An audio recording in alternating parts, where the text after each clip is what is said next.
नेपाल दर्पणमा साथी भोजेन्द्र बस्नेतसँगै अर्जुन पोखरेलको नमस्कार। नेपाल दर्पण उज्यालो रेडियो नेटवर्क काठमाडौँमा 90 मेगाहर्जसँगै देशभरि विभिन्न एफएम स्टेसनहरूबाट तथा मोबाइल एप्लिकेसन र अनलाइनबाट संसारभर एकसाथ प्रसारण भइरहेको छ। नेपाल दर्पण सुरु गरौँ मुख्य खबरका शीर्षकहरूबाट। आज तेस्रो दिन पनि कोरोना संक्रमण दर 5% भन्दा कम। चीनले अनुदानमा दिएको थप 16 लाख मात्र खोप नेपाल आइपुग्यो। सरकारले गरिब परिवारलाई 10,000 रुपैयाँका दरले नगद दिने कार्यविधि राजपत्रमा प्रकाशित। ज्याला मजदुरी गर्नेहरूले पनि राहत पाउने। आज काग र कुकुर तिहार मनाइयो। झिलिमिली बत्ती तथा दियो बाल्दा सतर्कता अपनाउन विज्ञको आग्रह। तालिबानद्वारा विदेशी मुद्रामाथि प्रतिबन्ध उल्लङ्घन गरे कारबाहीको चेतावनी। र टी20 विश्वकपमा न्युजिल्यान्डले स्कटल्यान्डलाई हरायो। भारत र अफगानिस्तान बीचको खेल चल्दै। उज्यालो रेडियो नेटवर्कबाट प्रसारण भइरहेको नेपाल दर्पणमा अब सुनौ पूरा खबर। लगातार तेस्रो दिन आज पनि कोरोना संक्रमण दर 5% भन्दा तल झरेको छ। पछिल्लो 24 घण्टामा 9,913 जनाको नमुना परीक्षण गर्दा 4.50% अर्थात् 447 जनामा कोरोना संक्रमण पुष्टि भएको स्वास्थ्य तथा जनसङ्ख्या मन्त्रालयले जनाएको छ। यस्तै पछिल्लो 24 घण्टामा 439 जना निको भएसँगै कोरोना संक्रमण मुक्त हुनेको संख्या 7,93,271 जना पुगेको छ। थप 7 जनाले कोरोना संक्रमणका कारण ज्यान गुमाएका छन्। यो सँगै कोरोनाकै कारण ज्यान गुमाउनेको संख्या 11,434 जना पुगेको छ।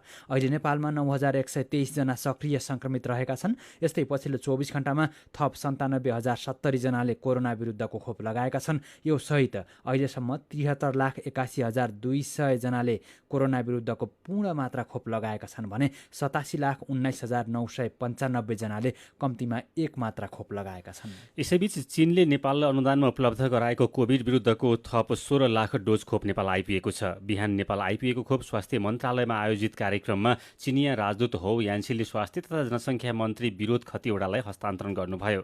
गएको साउन 1 गते राजदूत यान्छीले प्रधानमन्त्री शेरबहादुर देउवालाई भेटेर थप 16 लाख डोज खोप अनुदानमा दिने बताउनु भएको थियो। कार्यक्रममा स्वास्थ्य तथा जनसङ्ख्या मन्त्री खतिवडाले आउँदो वैशाखसम्म सबै खोपयोगी नागरिकलाई खोप लगाइसक्ने नेपालको लक्ष्यमा चीनको सहयोग महत्त्वपूर्ण भएको बताउनुभयो। कार्यक्रममा चिनिया राजदूत यान्छीले 2 दिनपछि चिनिया सेनाले नेपाली सेनालाई 3 लाख डोज कोभिड विरुद्धको खोप उपलब्ध गराउने जानकारी समेत दिनुभयो। चीनले नेपाललाई अहिलेसम्म 34 लाख डोज खोप अनुदानमा दिएको छ। नेपालले खरिद प्रक्रिया मार्फत 1 करोड डोज चिनिया खोप ल्याइसकेको स्वास्थ्य मन्त्री खतिवडाले जानकारी दिनुभयो। यस्तै सरकारले तिहार तथा छठ पर्व मनाउन गाउँ फर्कने नागरिकलाई आज पनि काठमाडौँका विभिन्न ठाउँहरूमा कोरोना विरुद्धको खोप लगाएको छ। 2 दिने खोप अभियान सञ्चालन गरेर काठमाडौँका बल्खु, कोटेश्वर, गङ्गबु र कलङ्की चोकमा कोरोना विरुद्धको खोप लगाएको हो। मन्त्री परिषदले स्वीकृत गरेको कोभिड-19 को महामारीबाट प्रभावित अति विपन्न परिवार नगद हस्तान्तरण कार्यविधि 2078 राजपत्रमा प्रकाशन भएको छ। यो सँगै गरिब परिवारलाई 10,000 रुपैयाँका दरले नगद वितरणको कानुनी व्यवस्था पूरा भएको छ।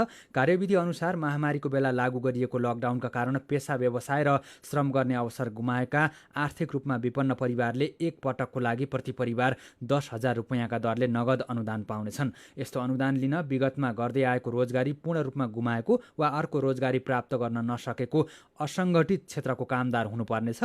त्यसैगरी खुल्ला सडक, चौर, फुटपाथ आदिमा खर्पन, नाङ्लो वा डोकोमा माल सामान बिक्री गरी आमदानी गर्ने परिवार पनि यो अनुदान पाउन योग्य हुनेछन्। दैनिक ज्याला मजदुरी गर्ने भरिया, कृषि मजदुर, ज्यालादारी श्रमिक, गोठाला, रिक्सा चालक, ठेलागाडा मजदुर, सार्वजनिक यातायातका मजदुर तथा पर्यटक भडियाले पनि सरकारी अनुदान पाउनेछन्। सरकारी अनुदान पाउन उल्लेखित योग्य परिवारले वडा कार्यालयमा निवेदन दिनुपर्नेछ।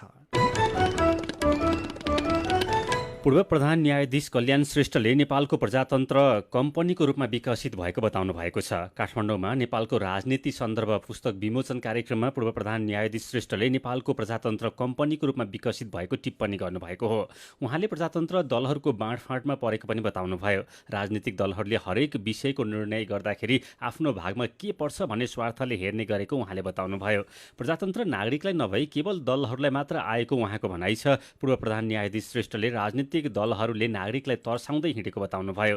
राजनीतिक दलहरूको यस्ता गलत प्रवृत्तिका कारण नै प्रजातन्त्रले सही दिशाबोध गर्न नसकेको उहाँको भनाइ छ। यसैबीच कार्यवाहक प्रधानमन्त्री एवं गृहमन्त्री बालकृष्ण खाँडले बाढी पहिरोले जनधनको क्षति पुर्याएको सुदूरपश्चिमका डडेलधुरा, बैतडी र बझाङलाई विपदग्रस्त क्षेत्र घोषणा गर्ने बताउनु भएको छ। आज ती जिल्लाको बाढी पहिरो प्रभावित क्षेत्रको निरीक्षण गरेपछि गृहमन्त्री खाँडले बझाङमा भएको कार्यक्रममा विपदग्रस्त क्षेत्र घोषणा गर्ने बताउनु भएको हो। कार्यवाहक प्रधानमन्त्री समेत रहनुभएका खाँडले बाढी पहिरो प्रभावित पूर्वी पहाडी जिल्लाहरू इलाम, पाँचथर लगायतका प्रभावित जिल्लालाई पनि विपदग्रस्त क्षेत्र घोषणा गर्ने अवस्था रहेको बताउनुभयो। उहाँले पीडितहरूलाई राहत दिने, घाइतेको उपचारको व्यवस्था गर्ने र हराइरहेकाहरूको खोजी गर्ने कार्यलाई सरकारले निरन्तर रूपमा अघि बढाइरहेको पनि बताउनुभयो। उहाँले पहाडी जिल्लाको भौगोलिक अवस्थाको अध्ययन गरेर विपद आउन नदिने खालका कार्यक्रम ल्याउन सरकार लागि पर्ने पनि प्रतिबद्धता व्यक्त गर्नुभएको छ। नेपाल नागरिक उड्डयन प्राधिकरणका महानिर्देशक राजकुमार छेत्रीले गौतम बुद्ध अन्तर्राष्ट्रिय विमानस्थलमा अबको 5 महिनामा अन्तर्राष्ट्रिय उडान हुने बताउनु भएको छ। महानिर्देशक छेत्रीले गौतम बुद्ध अन्तर्राष्ट्रिय विमानस्थलको प्राविधिक स्थितिको काम झण्डै सकिसकेको बताउँदै अबको 5 महिनामा अन्तर्राष्ट्रिय उडान हुने बताउनु भएको हो। उहाँले अबको 1 महिनामा क्यालिब्रेसन फ्लाइट अर्थात् परीक्षण उडान गर्ने र त्यस बीचमा आफ्ना आन्तरिक गृह कार्य सम्पन्न गर्ने लक्ष्य लिएको बताउनुभयो। महानिर्देशक छेत्रीले पोखरा अन्तर्राष्ट्रिय विमानस्थलको भौतिक पूर्वाधारको काम 80% सकिएको पनि बताउनुभयो। उहाँले सरकारले रिठे पानी डाँडा काट्ने काम गरिदिए र ल्यान्डफिल बनाइदिए। अबको 6 महिनामा परीक्षण उडान हुने बताउँदै अब 1 वर्षभित्र पोखरा अन्तर्राष्ट्रिय विमानस्थलमा पनि अन्तर्राष्ट्रिय उडान भर्न सकिने बताउनुभयो। यसैबीच हिजो एउटा विमान बँदेलसँग ठोकिएपछि बाँकेको नेपालगञ्ज विमानस्थल परिसरमा सरसफाई गरिएको छ। नेपाली सेना, सशस्त्र प्रहरी र नेपाल प्रहरीको संयुक्त टोलीले विमानस्थल परिसरमा रहेका झाडी तथा बुट्यान फडानी गरेर सरसफाई गरेको हो। झाडीका बँदेल लगायतका जनावर लुकेर बस्ने र जुनसुकै समयमा पनि धावन मार्गमा प्रवेश गर्न सक्ने भएकोले सरसफाई गरिएको जिल्ला प्रहरी कार्यालय बाँकेका प्रहरी उपरीक्षक श्यामकृष्ण अधिकारीले जानकारी दिनुभयो। हिजो नेपालगञ्जबाट हुम्लाको सिमीकोटको लागि उड्न ठिक्क परेको सीता एयरको विमानसँग 3 वटा बँदेल ठोकिएका थिए। आज कर्णाली र सुदूरपश्चिमका हिमाली क्षेत्रमा हल्का हिमपात भएको छ। मौसमविद राजु प्रधानाङ्गका अनुसार आज राति प्रदेश 1 र गण्डकी प्रदेशका हिमाली क्षेत्रका केही ठाउँमा हिमपातको सम्भावना रहेको छ। भोलि दिउँसो भने पहाडी भूभागमा आंशिक बदली हुने र प्रदेश 1 का पहाडी भूभागमा 1-2 ठाउँमा हल्का वर्षाको अनुमान गरिएको उहाँले बताउनुभयो। आउँदो 3 दिनसम्मै देशभरका अन्य ठाउँमा भने सामान्यतया मौसम सफा रहने मौसमविद प्रधानाङ्गले जानकारी दिनुभयो। बिहान र बेलुकी मात्र नभई दिउँसोमा समेत विगतको तुलनामा काठमाडौँसहित देशभर चिसो बढ्दै जानेछ। आज काठमाडौँको अधिकतम तापक्रम 23.5 डिग्री सेल्सियस रहेको छ। सबैभन्दा धेरै भैरवामा 32 र सबैभन्दा कम तापक्रम जुम्लामा 17.7 डिग्री सेल्सियस अधिकतम तापक्रम मापन गरिएको जल तथा मौसम विज्ञान विभागले जनाएको छ। सीधा कुरा प्रष्ट विचार, यो हो उज्यालो रेडियो नेटवर्क काठमाडौँमा 90 मेगाहर्ज। नेपाल दर्पणमा कुराकानीसँगै खबरको सिलसिला बाँकी नै छ, सुन्दै गर्नुहोला। तपाईँ अहिले रेडियो मोबाइल एप्लिकेसन र अनलाइनबाट प्रसारण भइरहेको उज्यालो रेडियो नेटवर्कको नेपाल दर्पण सुन्दै हुनुहुन्छ।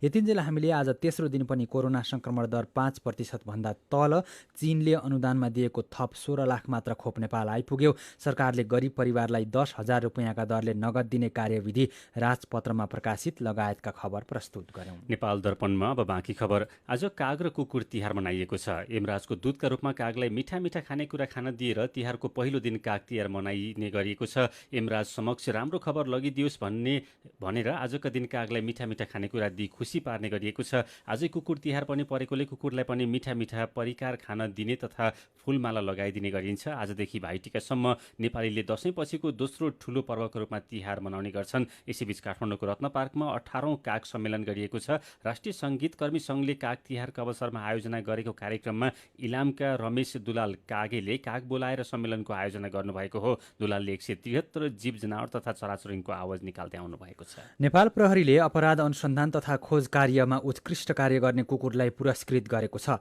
यमपञ्चकको दोस्रो दिन अर्थात् कुकुर तिहारका अवसरमा नेपाल प्रहरीको केनाइन महाशाखा महाराजगञ्जमा भएको कार्यक्रममा महाशाखाकै प्रमुख प्रहरी वरिष्ठ उपरीक्षक एसएसपी डाक्टर देवती गुरुङले कुकुर पूजा एवं पुरस्कृत गर्नुभएको हो। यस वर्ष अपराध अनुसन्धान तथा खोज कार्यमा उत्कृष्ट कार्य गर्ने कुकुर जम्बो, हाइजम्पतर्फ उत्कृष्ट कुकुर रिया, रनिङतर्फ उत्कृष्ट कुकुर कालुलाई पुरस्कृत गरिएको छ। यसैबीच विज्ञहरूले तिहारमा झिलिमिली बत्ती तथा दियो बाल्दा सतर्कता अपनाउन आग्रह गरेका छन्। सामान्य सावधानी नअपनाउँदा आगलागीको जोखिम हुने भएकोले झिलिमिली बत्ती तथा दियो बाल्दा ध्यान दिन जुद्ध बारुण यन्त्रका प्रमुख चन्दन श्रेष्ठको सुझाव छ। काठमाडौँ लगायत सहरी क्षेत्रमा आगलागी हुनुमा 70 देखि 80% विद्युत सर्टका कारण हुने गरेको छ। झिलिमिली पर्व तिहारमा आगलागीका घटना हुने खतरा धेरै हुन्छ।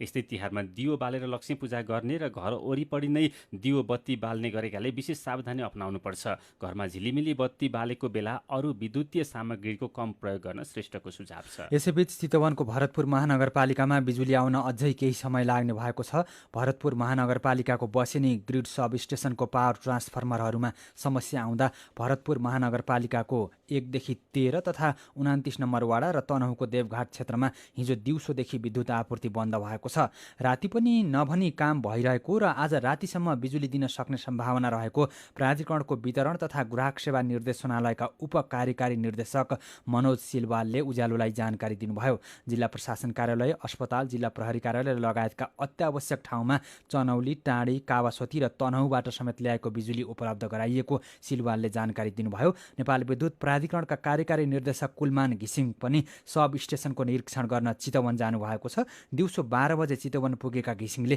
काम गरिरहेका कर्मचारीलाई हौसला दिने र समस्याको छिटो समाधानको पहल गरिरहेको प्राधिकरणले जनाएको छ। घिसिङले जुनसुकै सेवा सुविधा चाहिए पनि आफूले उपलब्ध गराउने तर बिजुली आउने कामलाई छिटो गर्न निर्देशन दिनुभएको छ। यसैबीच अरू बेला भन्दा तिहारमा बिजुलीको प्रयोग बढी हुन्छ। तिहारमा सहर बजार गाउँघर जताततै झिलिमिली पार्ने गरिन्छ।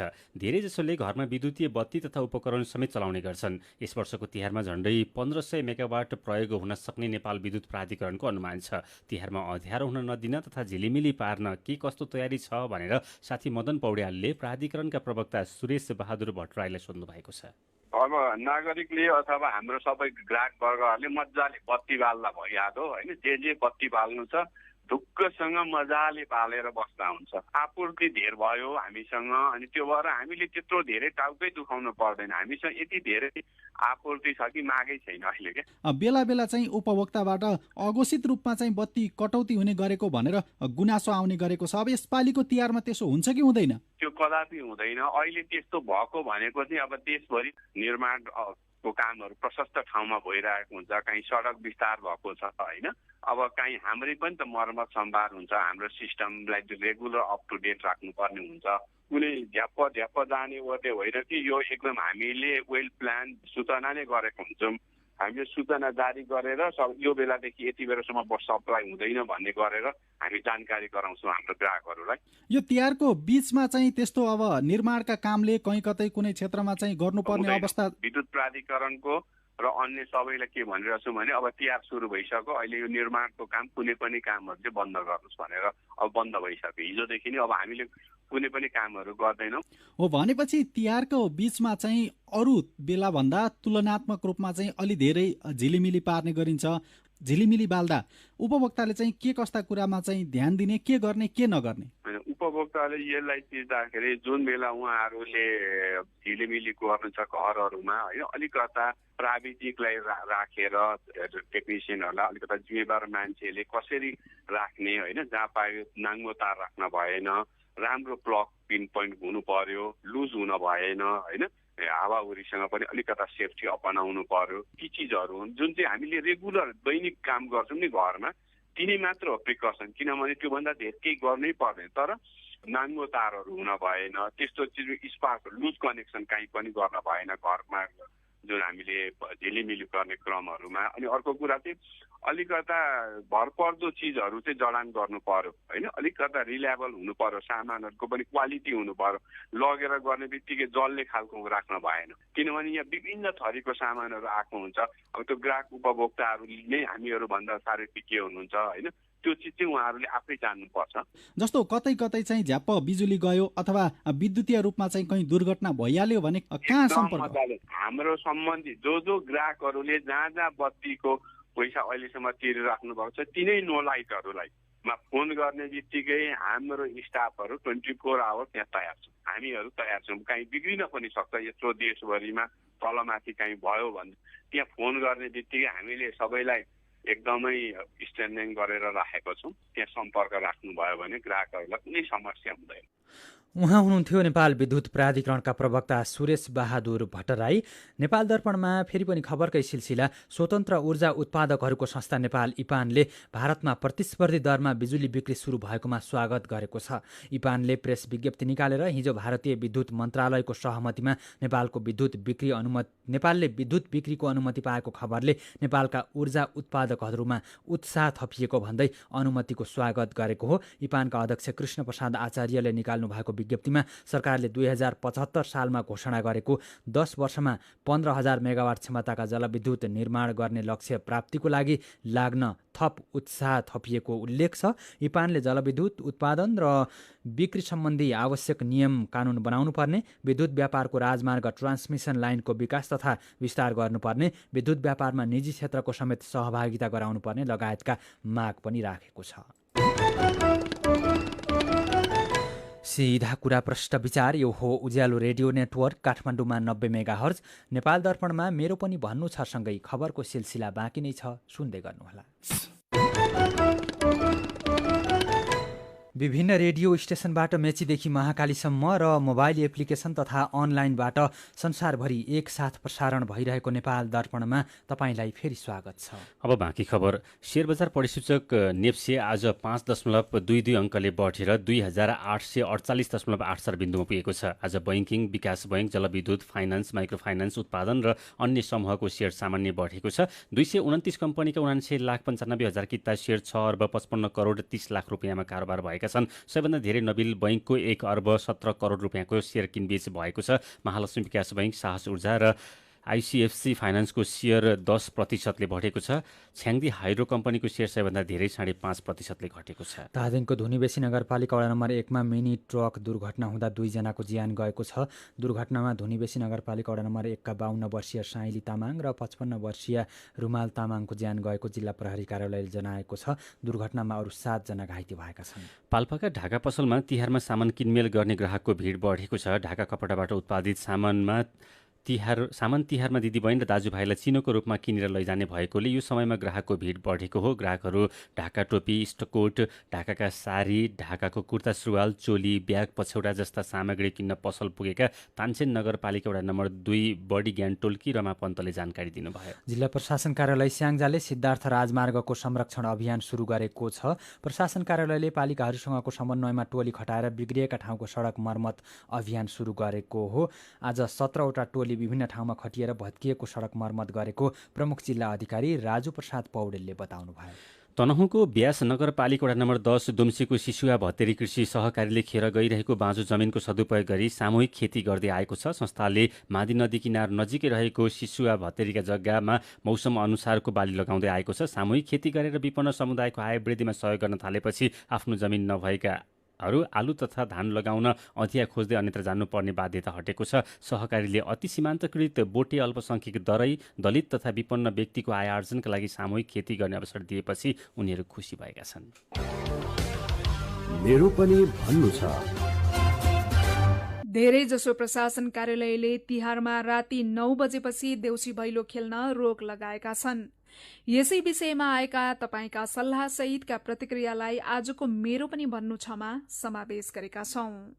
इन्दिरा ढकाल लेख्नुहुन्छ, शहरको भिडलाई सम्झदा त ठिकै हो यो निर्णय, तर गाउँघरतिर त दिनभरि खेतबारीमा काम गरेर रातको समयमा देउसी भैलो खेल्दै रमाइलो गर्ने पर्व तिहारमा पनि खेल्न पाइन्न भने त के तिहार र? समय, अवस्था र ठाउँ अनुसारको निर्णय गर्दा उचित हुन्थ्यो कि? तिहारको हामी सबैलाई शुभकामना। खुल्लाराज सुवेदी लेख्नुहुन्छ, 10 बजेसम्म खेल्न दिँदा केही बिग्रिन्न भन्ने लाग्छ मलाई त। सुनिता मगरको प्रतिक्रिया छ, बिहानदेखि साँझ 6-7 बजेसम्म घरायसी काममा नै व्यस्त भइन्छ हामी गाउँघरकाहरू। देउसी भैलो खेल्ने भनेको नै साँझ वा रातिको समय हो। अब 9 बजेपछि खेल्न नदिने भए बाँकी 2-3 घण्टाको समयमा कति घरमा भैलो खेल्नु अनि कति नाच्नु? रमाइलो नै हुँदैन भन्ने लाग्छ मलाई त। हेमन्त थापा लेख्नुहुन्छ, रहर गर्नेहरूलाई त खेल्न दिनु नै उचित हो भन्ने लाग्छ, किनकि वर्षमा एक पटक त हो। अर्जुन प्रसाद चापागाई लेख्नुहुन्छ, रोक्नुभन्दा पनि सावधान कुन कुन पक्षमा हुने भन्नेमा ध्यान दिनुपर्छ। चाडपर्वलाई कसरी शान्त र सौहार्दपूर्ण बनाउन सकिन्छ भन्नेतर्फ सरकारले ध्यान दिए राम्रो हुने थियो। खनाल जनक लेख्नुहुन्छ, देउसी भैलोको समय जम्मा 2 दिन त हो, कडा नियम नबनाई जति समय खेल्ने हो खेल्न दिँदा नै ठिक हुन्थ्यो, तर खेल शान्तिपूर्ण हुनु पर्यो। अम्बर बहादुर साउद बाल्यकालको सम्झना गर्दै लेख्नुहुन्छ, आहा बालापनको याद आउँछ, पहाडका ती गाउँठाउँ खेल्दै गरेको अनि सत्कार गर्ने ती आफन्त र छरछिमेकीको। देउसी भैलो खेल्नेहरू इमान्दार भए रातको 10 बजेसम्म खेल्न दिए उपयुक्त हुन्थ्यो कि भन्ने लाग्छ। अनि नितेश यादव ट्विटरमा नियमको समर्थन गर्दै ट्विट गर्नुहुन्छ, सरकारको यो निर्णय हाम्रै सुरक्षाका लागि हो, घरमा नै बसेर मनाउन पनि त सकिन्छ नि, मनोरञ्जन गर्ने कुरा त ज्यान भएपछि पनि रमाउन सकिन्छ। विचारका लागि तपाईलाई धन्यवाद। मेरो पनि भन्नु छ।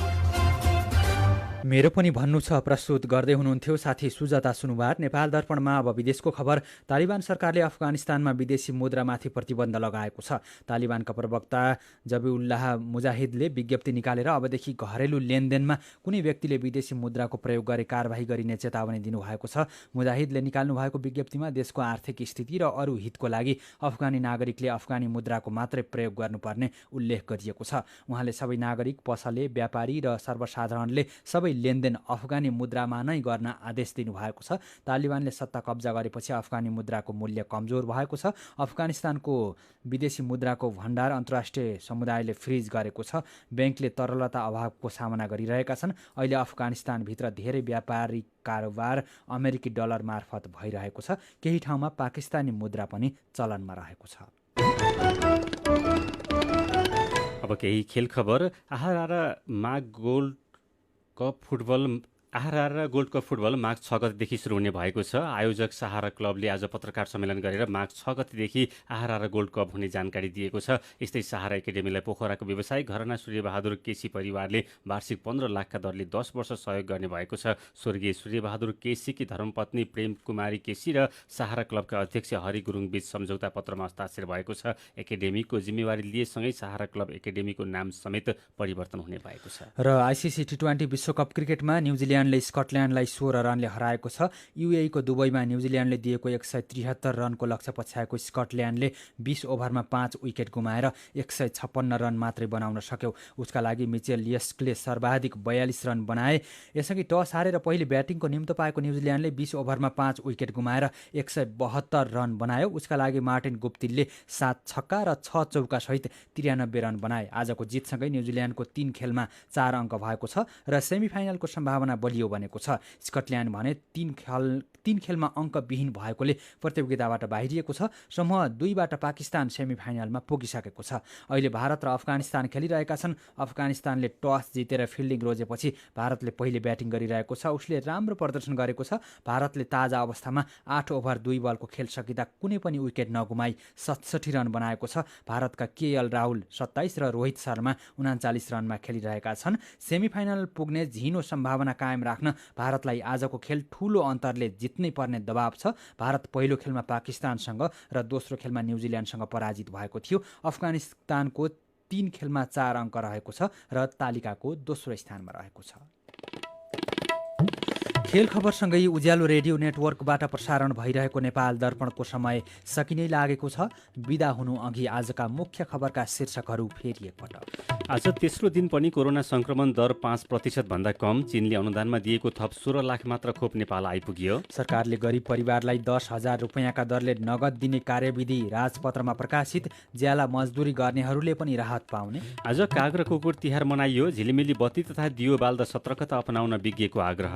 तालिबानद्वारा विदेशी मुद्रामाथि प्रतिबन्ध उल्लङ्घन गर्ने कारबाहीको चेतावनी। र टी20 विश्वकपमा न्युजिल्यान्डले स्कटल्यान्डलाई हरायो। भारत र अफगानिस्तान बीचको खेल चल्दै। आजको नेपाल दर्पण सकिएको छ। प्रविधिमा साथ दिने साथी सङ्घर्ष विष्टसँगै हामी भोजेन्द्र बस्नेत र अर्जुन पोखरेल पनि बिदा हुन्छौँ। कोरोना संक्रमणको जोखिम कायमै रहेकोले स्वास्थ्यका मापदण्ड पालना गर्न नबिर्सौँ। नमस्कार।